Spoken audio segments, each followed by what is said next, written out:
વડોદરાના જવાહરનગર પોલીસ સ્ટેશનના રાત્રિ પેટ્રોલિંગ પર અનેક સવાલો ઊભા થયા છે।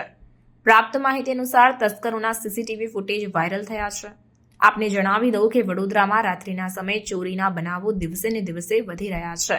ત્યારે રાત્રિના સમયે પેટ્રોલિંગ કરતી પોલીસ પર અનેક સવાલો ઉઠી રહ્યા છે। કહી શકાય કે ચોરો બેફામ બન્યા હોય તેમ સતત છેલ્લા 4 દિવસથી શહેરમાં ચોરીના મોટા બનાવો સામે આવી રહ્યા છે। આપને જણાવી દઉં કે વડોદરાના ઉંડેરા આવાસ ખાતે તારીખ 30ના રોજ સવારના સમયે 4:45 3 જેટલા ચોરો ત્રાટક્યા હતા અને દુકાનના તાળા તોડવાના પ્રયાસો કર્યા હતા। ત્યારે સદનસીબે ચોર ટોળકીનો આ પ્રયાસ નાકામ રહ્યો હતો, પરંતુ આ ઘટનાથી પોલીસ પ્રશાસન સામે અનેક સવાલો ઊભા થઈ રહ્યા છે।